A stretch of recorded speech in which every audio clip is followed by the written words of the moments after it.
Alhamdulillah Rabbil Alamin. Wassalatu wassalamu ala ashrafil mursalin Nabina Muhammadin wa ala alihi wa sahbihi wa man tabi'ahum bi ihsanin ila yaumiddin. Amma ba'd. Ayyuhal ikhwatul akhawat, jamaah semua yang dirahmati Allah Azza wa Jal. Kita lanjutkan pada kajian hari ini, kajian kitab Al-Aqidah At-Tahawiyah, yang pada pertemuan lalu kita membahas berkaitan dengan iman, makna iman, bagian keimanan, kemudian juga berkaitan dengan definisi iman dari segi pandang kelompok-kelompok yang ada, termasuk Ahlus Sunnah wal Jamaah, kemudian Mu'tazilah, Jahmiyah, Murji'ah, Asy'ariyah, Karramiyah, dan apa yang Al-Imam At-Tahawi di sini sebutkan sebagai bentuk perwakilan daripada mazhab Al-Ahnaf di sini. Baik. Jadi poin yang ke-62, kemudian 63 itu bahasan kita, yaitu 62 pernah kita bahas berkaitan dengan al-iman. Kata beliau, al-iman huwa iqrarun bil lisan wa tasdiqu bil janan. Iman adalah pengakuan dengan lisan dan pembenaran dengan hati. Nah, kita ulangi bahwa ini adalah definisi yang menyelisihi definisi Ahlus Sunnah wal Jamaah, Aqidatus Salaf, yang pernah kita sebutkan panjang lebar pada pertemuan yang lalu, bahwa definisi iman menurut Ahlus Sunnah wal Jamaah, Aqidatus Salaf dalam hal ini yakni memiliki 4 bagian utama, yang mana 4 bagian tersebut tidak boleh dilepaskan satu sama lainnya. Yakni 4 yang kita maksudkan adalah keyakinan dengan hati, menetapkan dengan hati, kemudian mengucapkan dengan lisan, kemudian melakukan amalan, perbuatan, lalu bisa bertambah, bisa berkurang. Ini 4 hal yang harus ada dalam iman. Nah, jadi berbeda halnya dengan Al-Ahnaf di sini, sebagaimana yang disebutkan oleh Imam At-Tahawi, yakni menyebutkan iman itu hanya keyakinan saja, kemudian pengucapan dengan lisan. Jadi beliau tidak memasukkan amalan dalam iman. Dan ini tentu keliru, dan kekeliruan ini berdampak pada konsekuensi yang ada tentu. Namun inilah menunjukkan para ulama pun sebagai manusia biasa, boleh salah, boleh juga benar, sehingga kita pun sebagaimana yang disebutkan oleh Imam Malik rahimahullahu taala, kullun yu'khad wa yutrak illa sahiba hada al-qabr. Jadi boleh kita ambil siapapun ucapannya, boleh kita tolak kecuali Nabi sallallahu alaihi wasallam. Dan sekali lagi tentu penyimpangan daripada Al-Ahnaf dalam definisi iman di sini, Imam At-Tahawi yang beliau sebutkan di sini tentu tidak seperti penyimpangan-penyimpangan yang lainnya dari kelompok-kelompok yang ada, Murji'ah, Mu'tazilah, Khawarij, Asy'ariyah, dan seterusnya. Cuma dalam bab ini saja yang tergelincir. Baik. Kemudian kata beliau rahimallahu taala di sini yang 63, wa jami'u ma sahha an Rasulillah sallallahu alaihi wasallam min asy-syar'i wal bayani kullihi haqqun. Kulluhu haqqun. Seluruh yang diriwayatkan dengan sahih dari Rasulullah SAW berupa syariat dan penjelasannya adalah benar adanya. Ini keyakinan yang ditekankan oleh beliau rahimahullahu taala, dan ini merupakan keyakinan Ahlus Sunnah wal Jamaah salaf as-salih, yaitu kita meyakini bahwa seluruh apa yang sahih dari periwayatan dari Nabi sallallahu alaihi wasallam maka kita imani, kita jadikan dalil. Dan ini mengisyaratkan bahwasanya ada sebagian kelompok di antara kelompok-kelompok yang ada itu menolak sebagian periwayatan,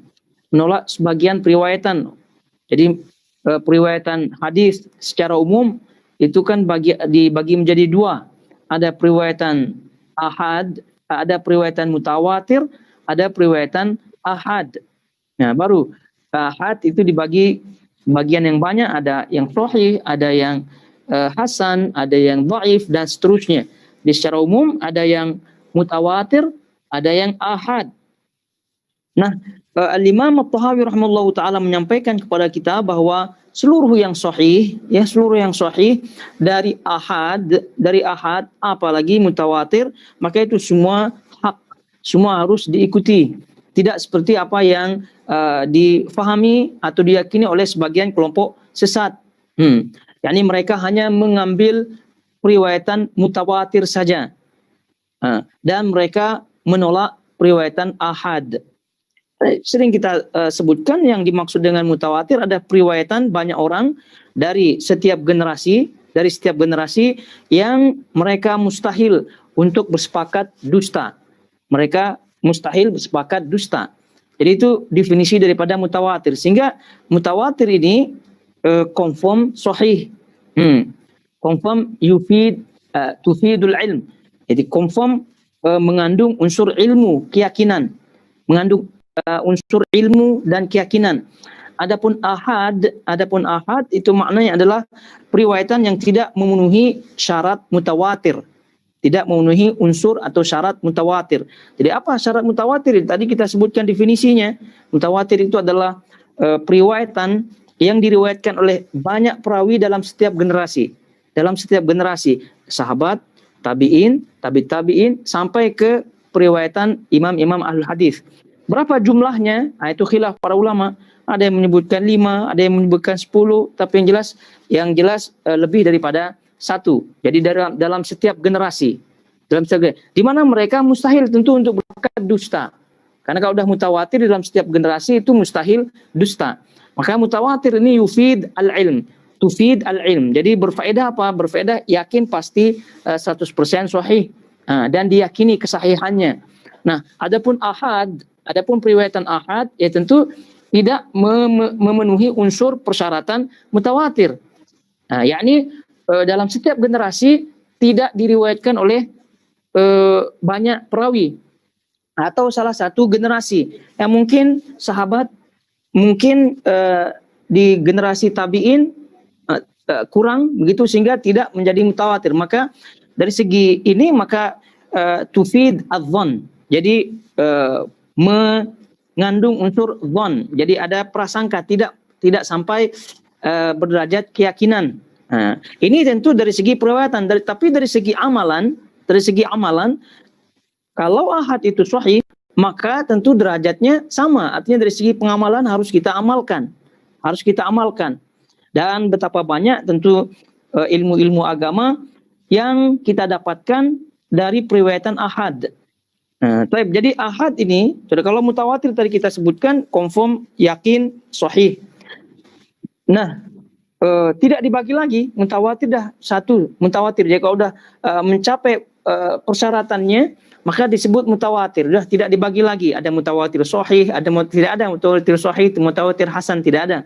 Jadi dah confirm sahih, maka disebut tufid al-ilm. Nah, baru yang dibagi menjadi hadis sahih, hadis hasan li ghairihi, hadis dhaif jiddan dan seterusnya, itu yang berada di bawah-bawah ahad. Maka dari segi keyakinannya, maka tidak mengandung keyakinan kalau periwayatan ahad dari segi periwayatannya. Namun apabila telah sahih adanya, maka dari segi pengamalan maka sama, lainnya sama. Sama, kalau udah sahih, jadi yang ahad kalau udah sahih maka sama pengamalannya dengan yang mutawatir. Tentu ini ahad dan mutawatirnya pembagiannya ada dalam masalah ilmi al-hadis. Tapi poinnya adalah sebagaimana yang disebutkan oleh Imam At-Tahawi di sini, wa jami'u ma sahha an Rasulullah sallallahu alaihi wasallam min asy-syar'i wal bayan kulluhu haqqun. Seluruh yang diriwayatkan dengan sahih ya dari Rasulullah sallallahu berupa syariat dan penjelasannya adalah benar adanya. Artinya wajib kita amalkan, tidak seperti Mu'tazilah atau kelompok-kelompok yang lain yang menolak periwayatan hadis ahad walaupun itu akidah. Ini tentu bahaya dalam hal ini. Tadi kita sebutkan betapa banyak riwayat-riwayat atau ajaran-ajaran Islam yang diriwayatkan dari satu orang sahabat Nabi SAW. Ya, kita tahu fakta sejarah bahwa ahli Yaman, orang-orang Yaman mengenal Islam dari seorang sahabat Nabi. Beliau mengirim sahabat beliau Ali bin Abi Thalib kemudian beliau mengirim Mu'adz bin Jabal di masing-masing wilayah Yaman yang begitu luas. Maka sebab itu kalau kita mengikuti pendapat ini, ya tentu banyak di antara ajaran-ajaran Islam yang tidak kita amalkan karena melalui jalur periwayatan ahad, tidak melalui jalur periwayatan mutawatir. Sehingga tentu hal ini sangat terang bagi kita akan kesesatan pendapat ini, tidak benarnya kebatilan pendapat ini. Baik, sudah jelas dari yang dimaksud di sini masahhan Rasulullah, seluruh yang diriwayatkan dengan sahih dari Rasulullah SAW, maksudnya adalah baik yang mutawatir maupun yang ahad. Apabila sahih maka kita amalkan. Kemudian kata beliau, berupa syariat dan penjelasannya adalah benar ada. Syariat maknanya yang disyariatkan oleh Allah Subhanahu wa taala pada awal mula, kemudian penjelasan bayan maksudnya di sini adalah Al-Qur'an dan Sunnah. Al-Qur'an dan Sunnah. Jadi al-bayan adalah benar adanya, bayan syariat, syariat dan penjelasannya, yaitu syariat Allah baik berupa Al-Qur'an dan Sunnah itu benar adanya. Ya, tentu yang sahih kalau Sunnah, kalau Al-Qur'an ya confirm benar adanya. Nah, itu yang disebutkan oleh beliau rahimahullahu taala. Jadi kita pegang baik-baik apa yang sahih dari Rasulullah SAW, sekali lagi baik yang mutawatir maupun yang ahad. Nah, ini tentu yang beliau sebutkan, kita fahami ya, iman, makna iman dalam poin yang ke-62, dan kita sebutkan apa yang disebutkan oleh para ulama dari koreksi mereka terhadap definisi ini. Kemudian 63 berkaitan dengan penerimaan kita dari periwayatan ahad, kemudian juga periwayatan mutawatir, dan juga kita yakini syariat Allah dan juga Al-Qur'an beserta penjelasannya dari hadis-hadis yang sahih tentunya. Nah, kata beliau rahimallahu taala, wal iman wahidun wa ahluhu fi aslihi sawa wat tafadulu bainahum bil khasyati wat taqwa wa mukhalafatul hawa wa mulazamatul ula. Baik. Iman itu satu bentuk. Pemilik keimanan tersebut dilihat dari asal imannya adalah sama. Keutamaan di antara mereka diukur dengan ketakwaan, rasa takut kepada Allah, menghindari hawa nafsu, dan melakukan sesuatu yang lebih utama. Nah, ini maksudnya al-iman wahid, iman itu satu bentuk, maknanya dilihat dari sisi asalnya, iman. Oleh karena itu orang yang telah beriman itu tuh disebut orang mukmin. Namun derajat keimanannya, kesempurnaan keimanannya, ya tentu ini yang ya tafawat, ini yang bertingkat-tingkat. Sebagaimana yang beliau sebutkan di sini, bahwa tidak sama imannya para nabi dengan imannya para sahabat. Begitu seterusnya, para sahabat tidak sama imannya dengan tabi'in, tabi' dan seterusnya sampai kita sekarang ini. Jadi kata beliau rahimahullahu taala, pemilik keimanan tersebut dilihat dari asal imannya adalah sama. Adalah sama. Namun yang membedakannya kata beliau rahimahullahu taala adalah ketakwaan, kemudian rasa takut kepada Allah, menghindari hawa nafsu, dan melakukan sesuatu yang lebih utama. Baik. Jadi apabila kita mengetahui hal ini, ya tentu sebagaimana yang pernah kita sebutkan dalam definisi iman, bahwa iman itu yazid wa yanqus. Iman itu boleh bertambah, boleh berkurang. Dan juga dalam hal ini Nabi SAW atau Allah Subhanahu wa taala menyebutkan inna akramakum indallah atqakum. Sungguhnya yang paling mulia di antara kalian di sisi Allah adalah yang paling bertakwa. Kemudian juga dalam hadis-hadis Nabi SAW yang lainnya, Allah Subhanahu wa taala menyebutkan, atau Nabi SAW menyebutkan, Allah tidak melihat. Tidak melihat. La yanzuru ila ajsadikum. Allah tidak melihat kepada bentuk tubuh kalian, gaya kalian. Walakin Allah yanzuru ila qulubikum. Tapi Allah melihat kepada hati-hati kalian. Maknanya apa? Apabila hati-hati kalian ini bertakwa, kemudian takut, khusyah, kemudian mengharap kepada Allah, ta'alluq, bergantung, tawakal kepada Allah, ya tentu itu yang menjadi ukuran utama. Adapun ukuran jasad, handsome lah, kemudian cantiklah dan seterusnya, ya tentu ini yang zahir saja dan ini tidak menjadi ukuran di sisi Allah Subhanahu wa taala. Dan ini yang disampaikan oleh beliau rahimahullahu taala, bahwasanya iman itu satu, pada asalnya semua, ya, pada asalnya semua mukmin itu satu. Maksudnya disebut sebagai mukmin, sebagai mukmin. Namun yang membedakannya sekali lagi adalah hatinya, amalannya. Kemudian di sini juga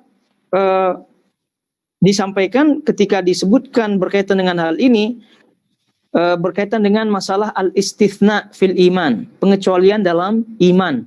Pengecualian dalam iman. Apa maksudnya pengecualian dalam iman? Maksudnya adalah ucapan kita insya Allah. Ketika kita ditanya apakah kita beriman apa tidak, atau ketika kita mengeluarkan statement, pernyataan kita beriman. Insya Allah. Jadi ucapan insya Allah setelah ucapan atau pernyataan keimanan kita, maka ini yang disebut istithna, pengecualian dalam iman. Nah, jadi ini yang dibahas oleh para ulama ketika menyebutkan hal ini, bahwa asal hukum, asal daripada seorang itu memang ketika menyebutkan beriman kepada Allah, kemudian meyakini dengan hatinya, mengamalkan, maka disebut sebagai ahli iman. Nah, namun tadi perbedaan antara imannya tentu satu sama lain, orang per orang itu lain, bergantung amalannya, bergantung tingkat khosyah, tingkat ketakwaannya, dan seterusnya.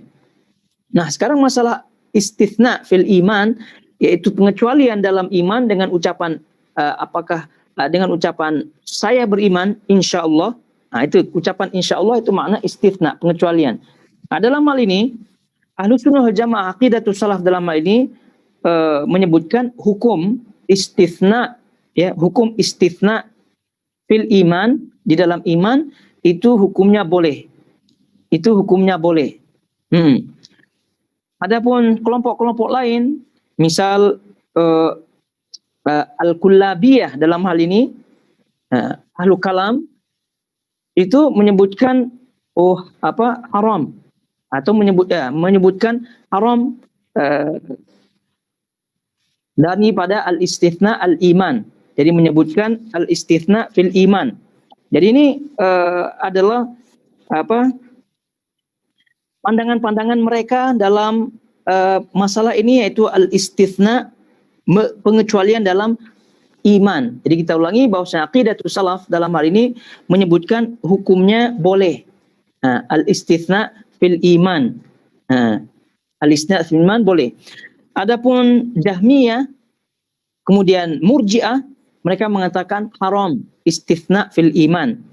Adapun ahli kalam yang lain seperti Kullabiyah, tadi kita sebutkan haram, tapi itu adalah pendapat Jahmiyah wal Murji'ah. Adapun pendapat mereka Kullabiyah menyebutkan wajib. Wajib. Jadi wajib seorang mengatakan insya Allah ketika menyebutkan dirinya beriman. Nah, tentu yang sahih, ya, yang sahih adalah pendapat Ahlus Sunnah wal Jamaah, aqidatus salaf dalam hal ini. Adapun pendapat Jahmiyah, Murji'ah, kenapa mereka mengatakan haram? Karena mereka berpendapat iman itu tidak bertambah, tidak berkurang.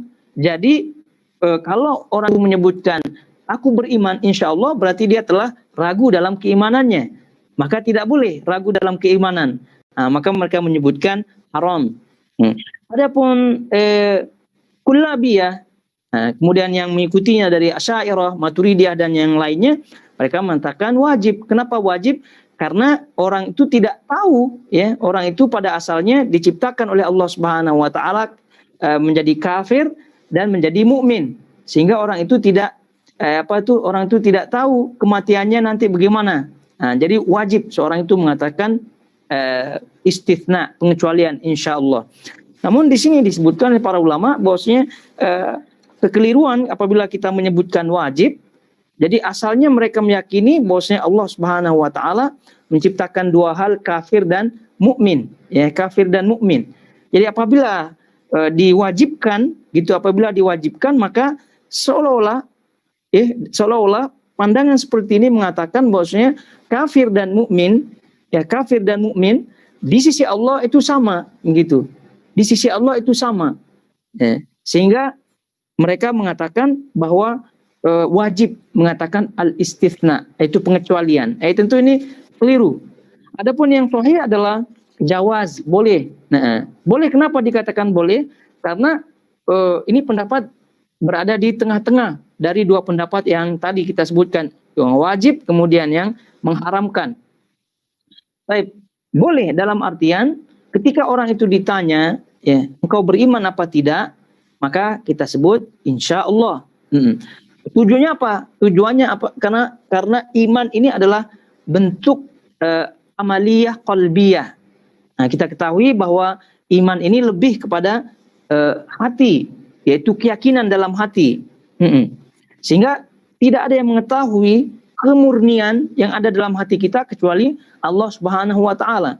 Sehingga ketika kita nyatakan diri kita beriman, maka tentu kita sebut insya Allah, karena kita tidak memastikan diri, ya, kita tidak memastikan diri karena kita tidak mengetahui ilmunya, hanya Allah yang mengetahui ilmunya. Nah, kemudian juga ketika orang itu mengucapkan istitsna, pengecualian dengan menyebut insya Allah, maka harus diyakini bahwa insya Allah yang disebutkan itu bukan dalam bentuk syak, dalam bentuk keraguan, tidak. Nah, dalam bentuk keraguan. Karena dalam bentuk kalau meragukan itu yang menjadi masalah. Jadi insya Allah yang dibolehkan oleh para ulama itu ketika kita menggantungkan itu kepada Allah, karena kita tidak ada ilmu dalam bab ini, kita tidak mengetahui kemurnian kita, begitu. Nah, namun dalam waktu yang sama kita tidak boleh meragukan. Jadi ucapan insya Allah, saya beriman, apakah kamu beriman apa tidak? Kita sebut insya Allah. Nah, ini dalam hati kita tancapkan bahwasanya insya Allahnya kita itu bukan ragu-ragu, tidak. Karena kalau ragu-ragu itu masalah. Ragu-ragu itu masalah, kan tidak boleh ragu-ragu dalam iman, tidak boleh. Insya Allah itu dalam bentuk hanya Allah yang mengetahui kemurnian iman kita, kemudian kelurusannya. Oleh karena itu perlu adanya istitsna dalam iman. Banyak ucapan-ucapan Nabi SAW atau ayat-ayat yang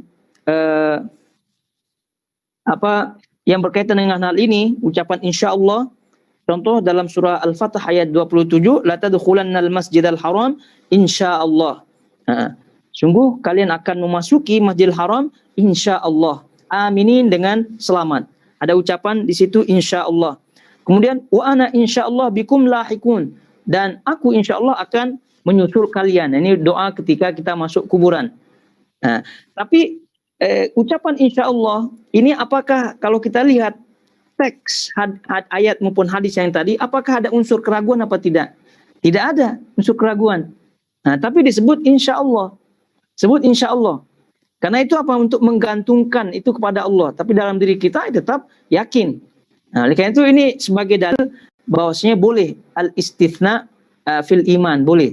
Jadi ucapan kita insya Allah itu menggantungkan itu kepada Allah, kepada ilmu Allah, bukan keraguan, bukan keraguan. Karena ucapan insya Allah sekali lagi tidak berkonsekuensi keraguan, sebagaimana yang disebut dalam ayat tadi.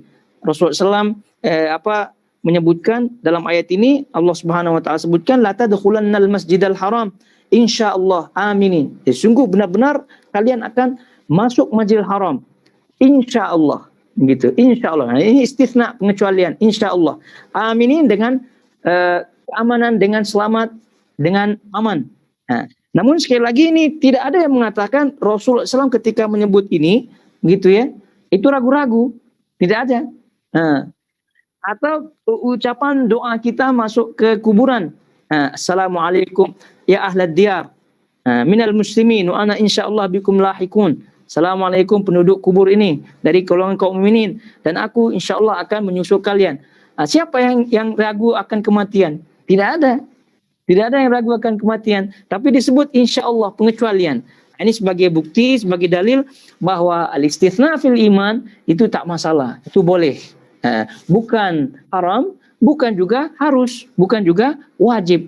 Bukan wajib. Dan wajib ini kalau kita menyebutkan dosa maksudnya. Ada konsekuensinya. Kalau kita tidak menyebutkan, insya Allah ada konsekuensinya dosa. Maka wajib ini tentu pendapat yang tidak dipilih oleh madhab Ahlus Sunnah wal Jamaah. Baik, jadi itu yang disebutkan oleh beliau rahimahullah ta'ala dalam poin ini. Iman itu satu bentuk, pemilik keimanan tersebut dilihat dari asal imannya adalah sama, keutamaan di antara mereka diukur, ditentukan dengan ketakwaan, rasa takut kepada Allah, menghindari hawa nafsu, dan melakukan sesuatu yang lebih utama. Jadi semua kita ahli iman. Sebab itulah mengeluarkan seorang daripada iman itu berat.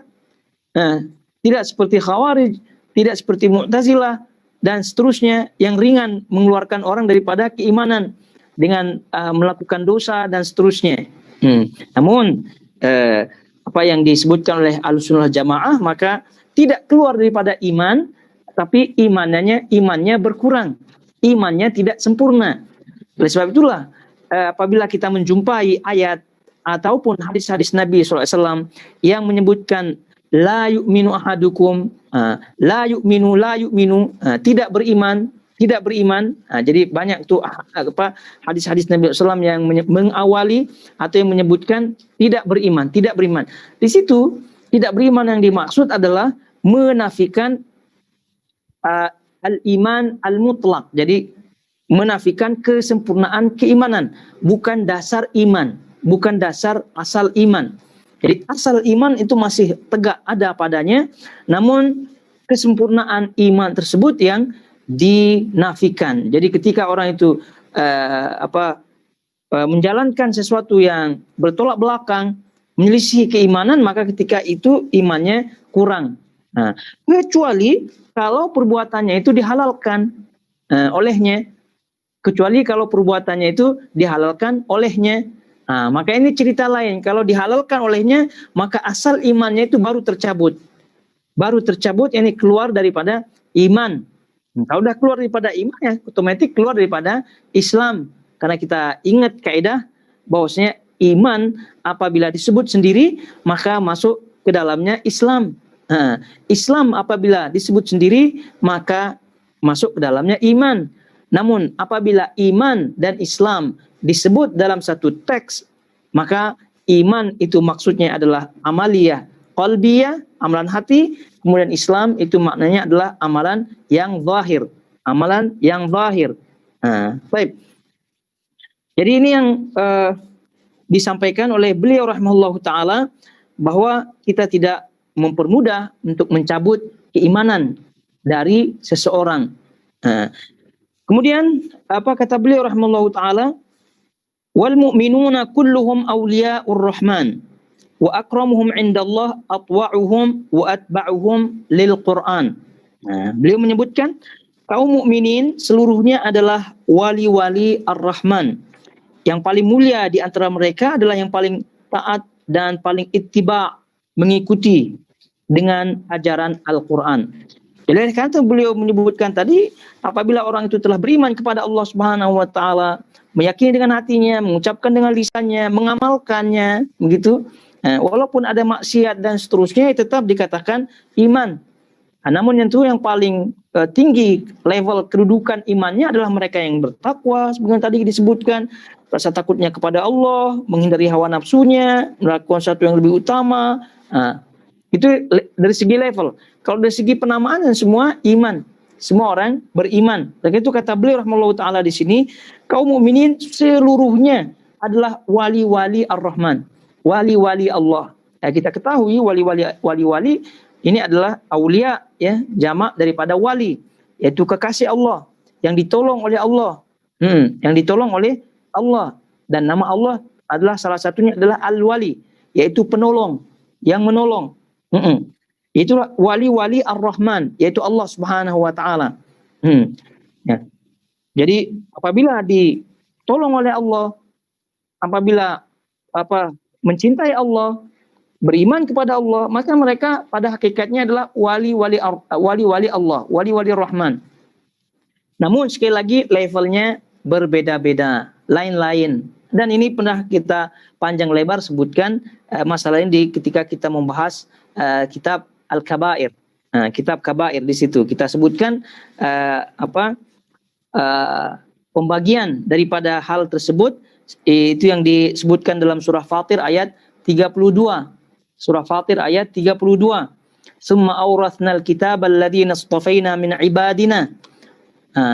Lalu kitab yaitu Al-Quran kami wariskan kepada hamba kami yang kami pilih. Yang kami pilih.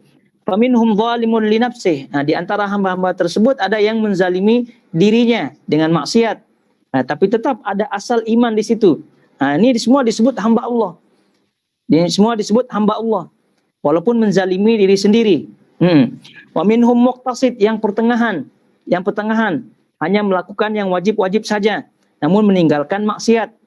Wa minhum sabiqum bil khairati biidnillah. Dan di antara mereka ada yang sabiq, yang mendahului bil khairat, dengan perbuatan-perbuatan yang baik biidnillah. Ini yang level yang tingkat tinggi, yaitu menghindari dari maksiat, tidak hanya mengerjakan yang wajib saja, namun dikerjakan yang sunnah juga. Dikerjakan yang sunnah juga. Jadi ini 3 level yang disebutkan oleh Allah Subhanahu wa taala dalam surah Fatir ayat 32, kesemuanya disifati sebagai hamba Allah. Kalau udah hamba Allah berarti wali-wali Allah.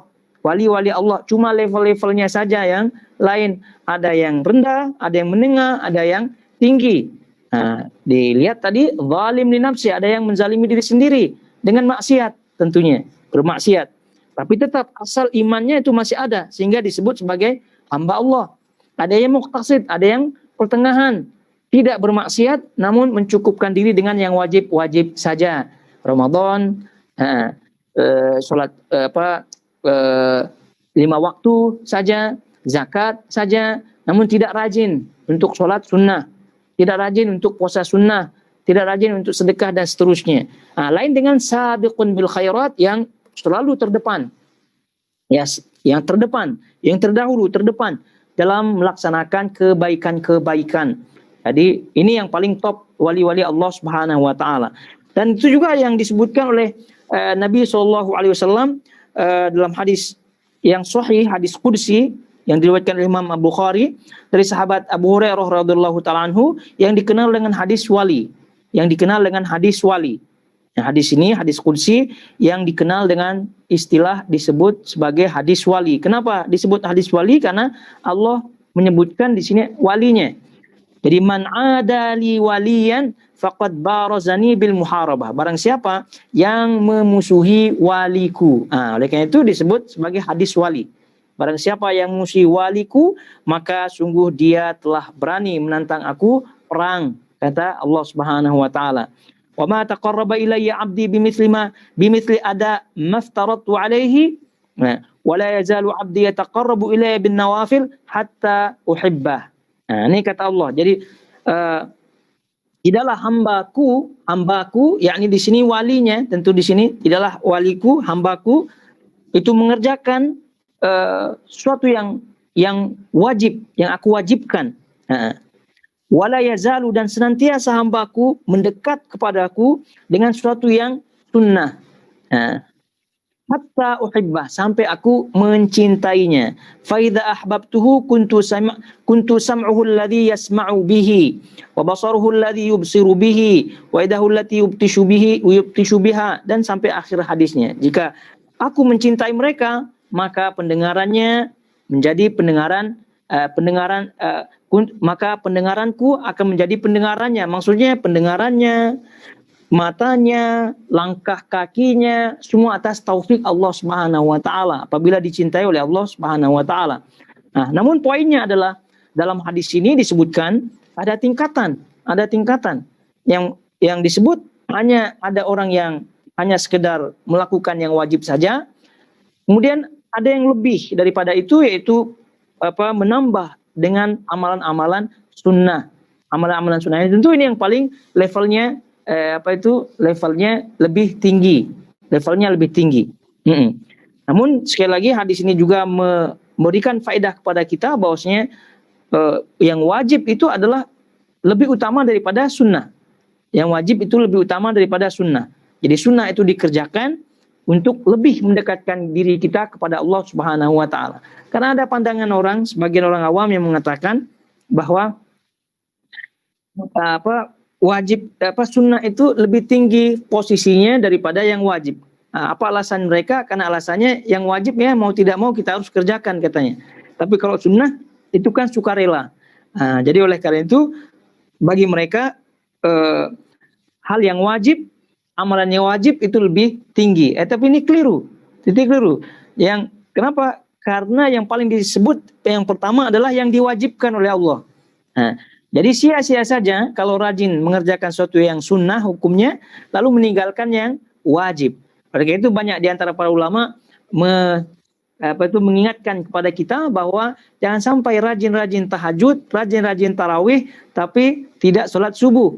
Begitu. Banyak rakaatnya, panjang sujudnya, dalam sholat tarawihnya, dalam sholat qiyamul lailnya, namun subuhnya terlewat.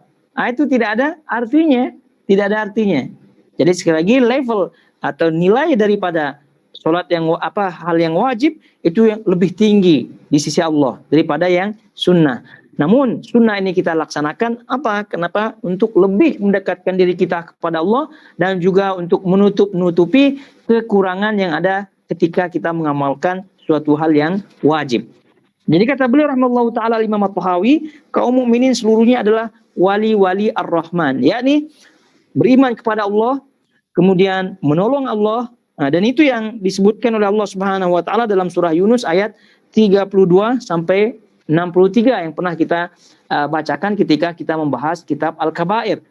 Ala inna awliya Allah la khaufun alaihim wa la hum yahzanun alladzina amanu wa kanu yattaqun. Dan ini ayat ini adalah keterangan syarat-syarat daripada wali Allah Subhanahu wa taala.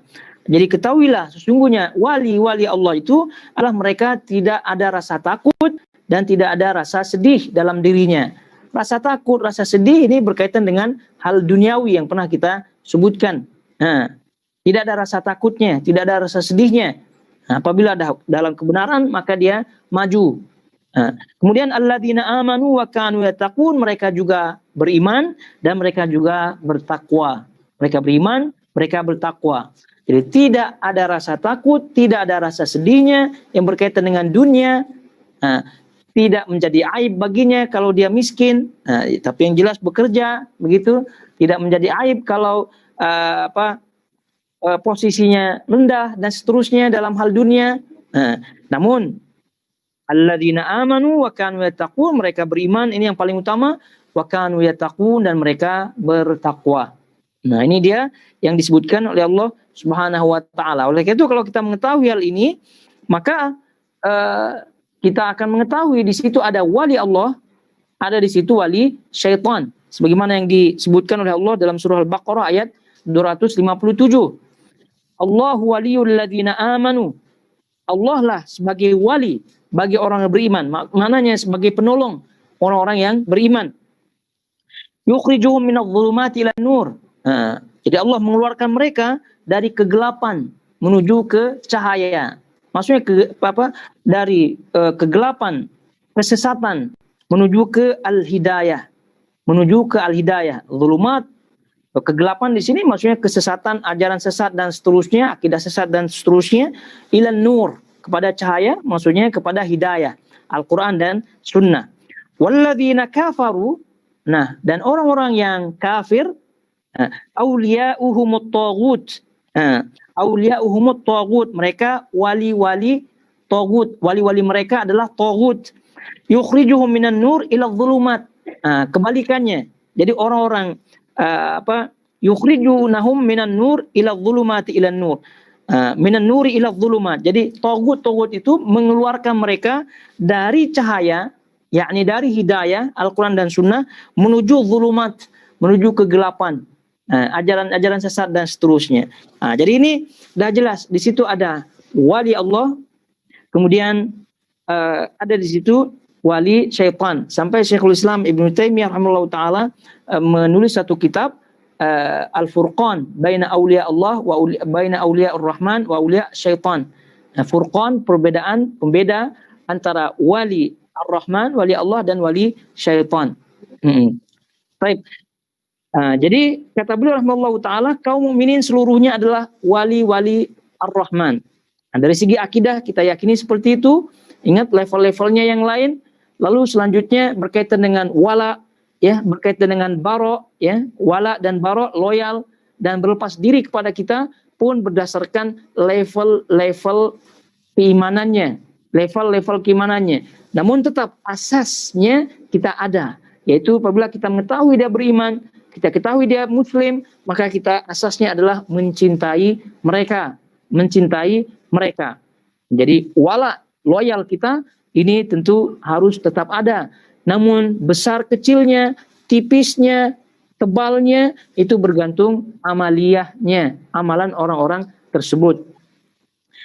Kemudian kata beliau yang paling mulia di antara mereka adalah yang paling taat dan paling ittiba dengan ajaran Al-Quran. Ya, tentu sebagaimana yang tadi kita sebutkan, level-level yang disebutkan dalam surah Fatir yang tadi kita bacakan, ya tentu yang paling utama adalah sabiqun bil khairat, yang terdepan di dalam mengamalkan kebaikan. Ya, tentu ketika kita menyebutkan amal kebaikan, tentu yang berdasarkan Al-Quran dan juga yang mengamalkan sunnah Nabi SAW. Yang ittiba mengikuti Al-Quran, yang ittiba mengikuti jejak Rasulullah, jejak para sahabat, jejak para salaf. Ya tentu ini yang paling tinggi nilainya, tinggi levelnya. Oleh karena itu, wala kita kepada orang ini makin kita besarkan, makin kita tinggikan. Begitu. Lain halnya dengan wala kita pada orang-orang yang zalim li nafsih. Tadi kita sebutnya yang menzalimi diri sendiri, bermaksiat dan seterusnya. Namun bagaimanapun kezaliman seorang muslim masih ada iman, asal imannya di situ, ya, level mereka tetap tinggi di sisi Allah daripada orang-orang yang kufar, daripada orang-orang yang kafir. Bagaimanapun akhlaknya tinggi mereka, tetap yang akhlaknya rendah, ya, dari golongan kaum muslimin, kaum mukminin ini lebih tinggi. Kemudian wala kita lebih kita tujukan kepada mereka daripada orang-orang kufar. Nah, itu diingatkan oleh para ulama, jangan sampai kita tertipu dengan orang-orang kufar. Ya, dengan orang kufar, walaupun akhlak mereka, ataupun dari segi dunia mereka, masya Allah, begitu ya. Dari segi semualah, dari segi dunia mereka tinggi. Namun ingat, jangan sampai kita tertipu, maksudnya terperdaya dengan apa yang mereka miliki, sehingga kita memburuk-burukkan kaum muslimin, kita merendah-rendahkan mereka, begitu. Itu maksudnya terpedaya. Jadi kalau sudah kita tahu asal wala, asal loyalitas kita berada di atas iman, maka orang kafir itu tidak ada iman dalam diri mereka, jadi tidak ada loyal dari kita untuk mereka. Tidak ada loyal dari kita untuk mereka. Jadi ini kaidah tentu harus kita pahami bersama, ya, terutama kejadian-kejadian saat ini yang ramai. Saat ini yang ramai berkaitan dengan dituduhnya kaum muslimin atau sebagai kaum muslimin sebagai teroris dan seterusnya. Namun ini kembali kepada maslahat dan juga mafsadat yang ada. Yang jelas kita ambil prinsip bahwa apabila seorang itu ada asal iman, bagaimanapun keadaannya tetap lebih tinggi di sisi Allah, dan loyal kita berikan daripada orang kafir yang bagaimanapun keadaan bagusnya, akhlaknya, dunianya dan seterusnya. Nah, baik. Kemudian kata beliau rahimahullahu taala, wal imanu billah wa malaikatahu, wal imanu billah wa malaikatihi wa rusulihi wal yaumil akhir wal qadari khairihi wa syarrihi wa hulwihi wa murrihi minallahi ta'ala. Nah, ini kemudian kata beliau, wa nahnu mu'minuna bidzalika kullih la nufarriqu baina ahadin min rusulih wa nusaddiquhum kulluhum ala wa nusaddiquhum kullahum ala ma ja'u bihi. Baik. Nah, ini poin yang ini, pengertian iman adalah beriman kepada Allah, para malaikatnya, kitab-kitabnya, para rasulnya, hari akhir dan takdir, baik takdir yang buruk maupun yang manis maupun pahit, semuanya berasal dari Allah. Nah, ini yang kita ketahui dari hadis Nabi SAW, hadis Jibril yang panjang, inilah rukun iman yang kita sama-sama ketahui. Jadi definisi iman sudah kita tahu, kemudian bagaimana iman itu pada diri seorang, kemudian hakikat iman itu bagaimana sehingga disebut sebagai wali Allah semuanya, nah, level-levelnya pernah kita sebutkan. Nah, beliau masuk kepada rukun iman, dan ini alhamdulillah sering kita bahas berkaitan dengan hal ini, yaitu iman kepada Allah, iman kepada malaikatnya, iman kepada rasulnya, iman kepada hari akhir, hari takdir yang baik maupun yang buruk dan seterusnya. Namun ya tentu kita tidak akan bahas satu-satu, karena ini pada asalnya kita sudah bahas ya, kita sudah bahas di bahasan-bahasan sebelumnya, Nah, tapi ini disebutkan oleh beliau untuk mengingatkan kepada kita bahwasanya rukun iman itu tidak akan tegak kecuali dengan yang 6 ini, maka disebut rukun iman. Nah, jadi dibangun di atasnya iman berdasarkan hadis Jibril yang panjang, hadis riwayat Imam Muslim dari sahabat Umar bin Khattab radhiyallahu taala anhu. Nah, yang sebabnya adalah periwayatan daripada Ibnu Umar. Jadi Ibnu Umar menyebutkan hadis Jibril itu pada hakikatnya sebagai dalil, kepada ahli Basrah, yang datang kepada beliau, yang orang-orang ahli Basrah datang di musim haji menjumpai beliau, Abdullah bin Umar, yang bertanya masalah Ma'bad al-Juhani. Jadi Ma'bad al-Juhani ini adalah ketua daripada mazhab Qadariyah, sebenarnya kita ketahui, di mana Qadariyah mengatakan bahwasanya semua hal ini, semua perkara yang ada ini unuf, terjadi tiba-tiba. Artinya Allah tidak mengetahui sebelum dia terjadi, terlepas daripada takdir Allah. Nah, itu yang ditanya oleh orang-orang Basrah, ya, tabi'in tentunya. Orang-orang Basrah datang kepada Ibnu Umar bertanya, apa pandangan Ibnu Umar? Jadi Ibnu Umar mengatakan, Ibnu Umar, demi Allah, demi zat yang berada dalam genggaman Ibnu Umar, kata beliau, Ibnu Umar berlepas diri dari pendapat-pendapat dan orang-orang tersebut. Sungguh kalaupun mereka menginfakkan sebesar emas, menginfakkan emas sebesar gunung Uhud, maka Allah tidak akan menerima infaknya, tidak akan menerima sedekahnya sebelum mereka beriman kepada rukun iman. Yang lalu beliau sebutkan riwayat hadis Jibril yang panjang yang beliau riwayatkan daripada ayahnya Umar bin Khattab. Nah, ini panjang hadis Jibrilnya, di mana Jibril datang ya dengan pakaian yang bagus dan seterusnya, tidak tampak pada dirinya perjalanan jauh dan seterusnya, sampai akhir hadis yang panjang di situ, yang dimana Rasulullah SAW menjawab pertanyaan Jibril di situ, al-Islam, kemudian pertanyaan iman, kemudian ihsan, kemudian selanjutnya berkaitan dengan tanda-tanda hari akhirat. Baik, ini yang sebutkan, iman adalah beriman kepada para malaikat, beriman kepada Allah, para malaikat, kitab-kitabnya, para rasulnya, hari akhir dan takdir, baik buruk maupun yang manis maupun yang pahit, semuanya berasal dari Allah. Adapun rinciannya ini telah kita bahas satu persatu, ya, baik dalam kitab Aqidah Thahawiyah ini ataupun yang dalam bahasan lain. Alhamdulillah. Kata beliau rahimahullahu taala, wa nahnu mu'minuna bidzalika kullihi. Kita mengimani semua itu, kita tidak membeda-bedakan seorang pun di antara para rasul. Kita membenarkan mereka semua beserta apa yang mereka bawa.